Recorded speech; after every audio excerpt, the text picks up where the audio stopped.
operation and the eventual commissioning of the trains on time so the train 8 can start. In his address, the Minister of State for Petroleum Resources, Timothy Silva, described NLNG as a blessing to the nation. He said it had positively complemented crude oil exploration by monetizing fled gas and yielding huge revenue to the nation and investors.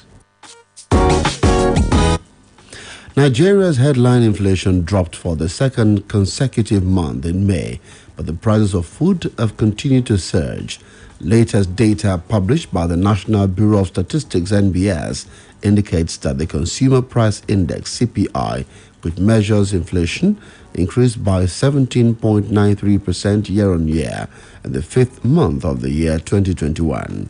According to the report, the corresponding 12-month year-on-year average percentage change for the urban index is 16.09% in May, higher than the 15.63% reported in April, while the corresponding rural inflation rate in May is 14.94% compared to the 14.48% recorded in the previous month. The Lagos Chamber of Commerce and Industry has said that tackling the country's inflation rate requires fixing supply-side challenges, particularly the fiscal deficit monetization by the Central Bank of Nigeria.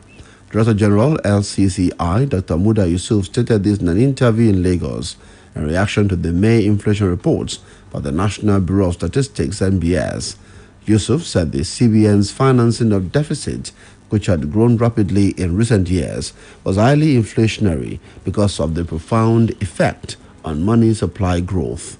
He said that the drivers of inflation had remained largely the same and were mainly supply-side issues. Yusuf noted that some of these included the security situation, cost of transportation and logistics, energy costs, exchange rate depreciation, illiquidity in the forex market, climate change, among other variables.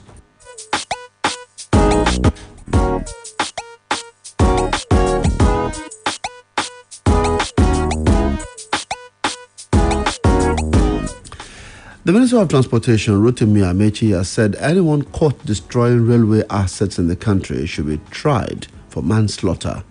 Amechi, who said this during an interview, added that foreigners were also behind the destruction of rail lines in Nigeria.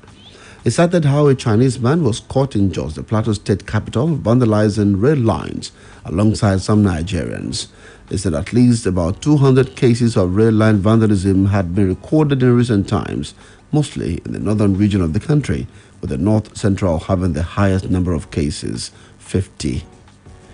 And the Nigerian Union of Railway Workers has expressed concerns over the tariff being charged passengers using the Lagos-Ibadan Railway.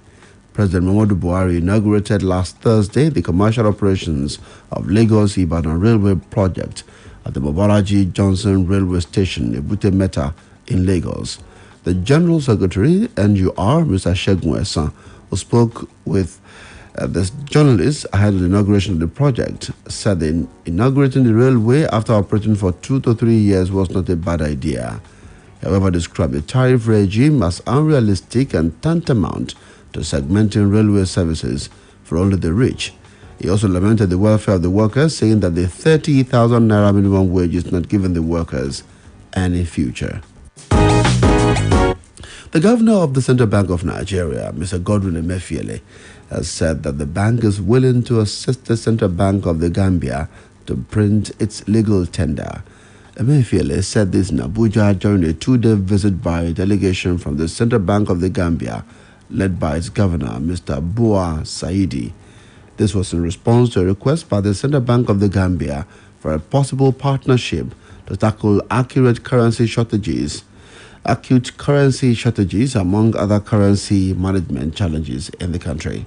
Saidi informed the CBN governor that relying on his current printer, the La Rue of London, for its currency needs was expensive and unsustainable.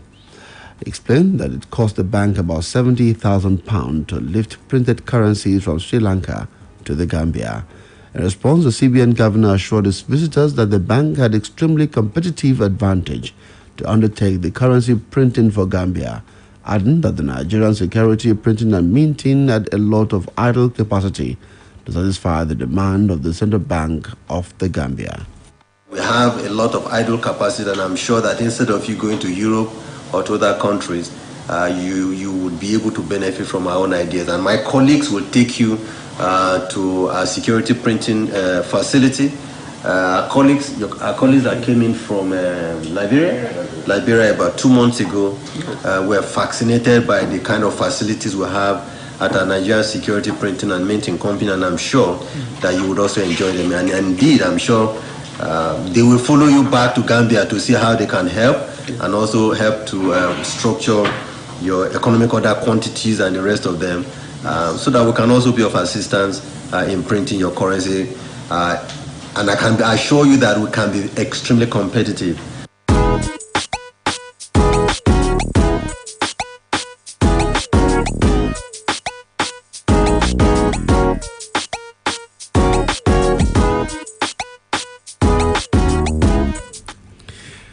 The National Pension Commission (PENCOM) said it had developed an online enrollment application to assist retirees enroll, verify, and compute their benefits. Commissioner, Technical Department of the Commission, Mr. Anyim Nyerere, made this known in a remark at the opening of a 2-day training for the pension desk officers in Kano. Nyerere, represented by the Head, Contributory and Bond Redemption Department of the Commission, Mr. Salim Abdurrahman, said the application was developed for easy capture. He, however, expressed the Commission's regret over its inability to conduct a physical annual pre-retirement enrollment exercise due to the global COVID-19 pandemic.